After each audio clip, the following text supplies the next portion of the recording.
Hi, and welcome to video number 2 in our mini series around the Cybersecurity and Resilience Bill. I'm Dean Roberts, and I look after the UK and Ireland for Calcom Software. Now, one of the questions that organisations are asking is, does the Cybersecurity Resilience Bill apply to us? Now, let's take a look at the different organisations and industries that are specifically covered. Now, the bill is expected to cover 5 main categories of different types of organisations, and I'm going to go through each one by one. Now, the first category is Operators of Essential Services, or OES for short, and these are organisations that provide services for everyday critical life, including energy, transport, water, healthcare, financial services.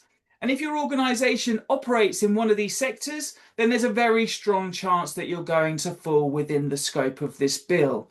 The next are relevant digital service providers, or RDSPs.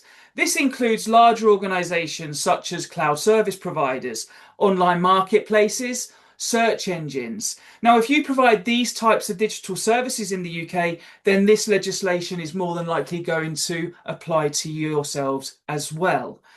Now, number 3 in the third category is relevant managed service providers, or RMSPs.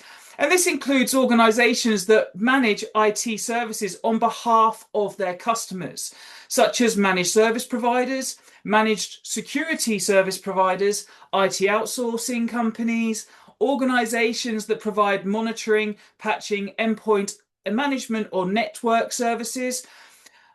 And this is one of the biggest changes in the bill yet. Now, why? Because many successful ransomware attacks and breaches against an MSP can obviously impact dozens, if not hundreds, of small providers or larger providers. And we've seen this in the news in recent history. The fourth category is data center operators. Now, if you operate in physical data centers, it's as important or known as an important part of the UK's critical national infrastructure. So these are more than likely going to be applied within this scope of the bill. And the final category is designated critical suppliers. Now, these are organisations that provide services with regulated organisations that rely on them to operate as a business. And for example, this could include a supplier that's supporting payment systems that are used by banks, a technology provider delivering critical services to hospitals, for instance.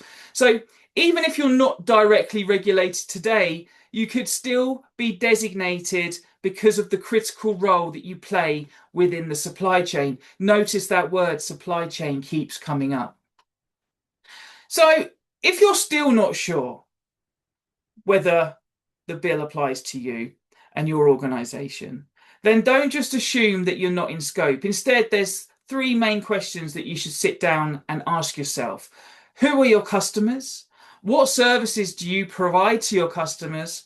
And how important are those services to the organisations that you support? Because if the answer is yes, there's highly likeliness that you're going to be designated to adhere to the new Cybersecurity and Resilience Bill that's going through the House of Lords right now. So thank you very much for listening to video number 2. I hope that was helpful around whether this bill could be you could adhere to you.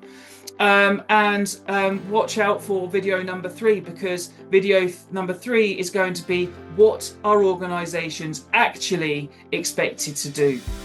So I'll see you there. Take care. Thank you very much for your time.